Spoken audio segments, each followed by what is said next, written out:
Uganda's Olympic marathon runner, Rebecca Cheptegei, has died from burns following an alleged attack by her boyfriend in Kenya. Doctors tried to treat the wounds on 80% of her body, but were unable to save her. Now, 1/3 of all Kenyan women are subjected to violence at some point in their lives, and women's groups are calling for more action against gender-based violence. Seen here in a competition last year, Ugandan runner Rebecca Cheptegei is the victim of the latest attack on a female athlete in Kenya. She died 4 days after her boyfriend allegedly doused her with petrol and set her on fire. The 33-year-old marathon runner, who recently took part in the Paris Olympics, was admitted to a Kenyan hospital. With deep burn wounds covering most of her body, Cheptegei succumbed to her injuries. The severe burns led to multi-organ failure. We supported the organs as best as we could, but unfortunately, it was beyond what we could do. The attack reportedly took place in front of Cheptegei's 2 children. Her parents spoke outside the hospital. I have lost the one who we depended on for help.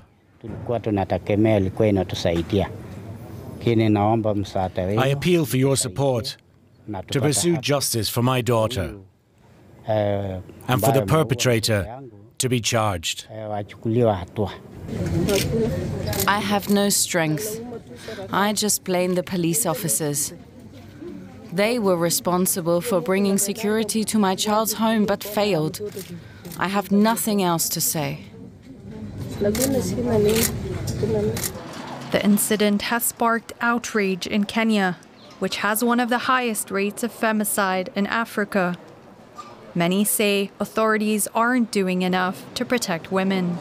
Rebecca's situation is a very horrifying and dark tale of how women continue to suffer domestic violence under the hands of men. And my hope and prayer is that she will find justice, and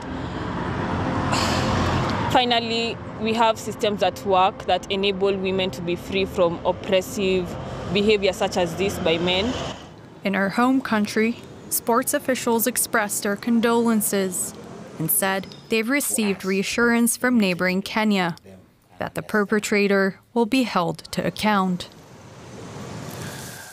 Our Nairobi correspondent, Felix Maringa, told me the athletics communities in both Uganda and Kenya are devastated by the news of Rebecca Cheptegei's death. Sad faces.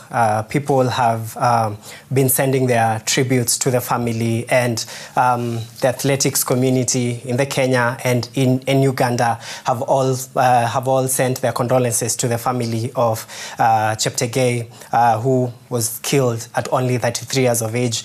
Her mom kept crying today as she tried to address the press, trying to come to terms with what has just transpired and the unfortunate events that led to the death of their daughter. Doctors had said they tried all their best, but they couldn't save her due to organ failure. But it's sadness everywhere, sad faces, and Kenya and people in Uganda are all mourning the death of Cheptegei. And have you heard any clues about a motive, about why this happened? So it is alleged that Cheptegei's boyfriend, they had an altercation between Cheptegei and the boyfriend over a parcel of land that Cheptegei had bought and built a house on, where she would be able to reside with her 2 daughters and also train in Western Kenya. And this is not the only elite female athlete that has faced a similar case where they had an altercation with the boyfriend. In 2021, Agnes Tirop was killed. In 2022, a Kenyan-born Bahrain athlete, Damaris Mothe, was also strangled by the boyfriend.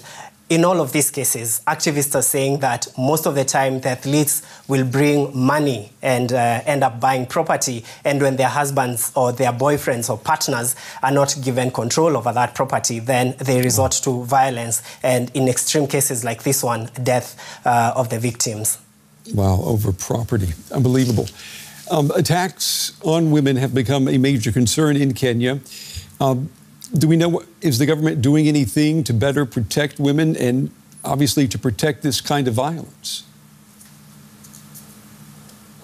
The attacks have majorly been caused by cultural norms, fear of the victims shaming their families, and fear of and lack of support networks. And women rights organizations have called on all people who are victims of gender-based violence to actually come out and report the cases as soon as their perpetrators met violence on them. The government is party to some international laws that protect women against gender-based violence, but the government has been sluggish, and they have been called out time and again for being sluggish in dealing with cases of violence. Now activists want the government to criminalize femicide and make it make harsher punishments on the perpetrators. The judiciary has also been called out for lack of speed in solving these cases, and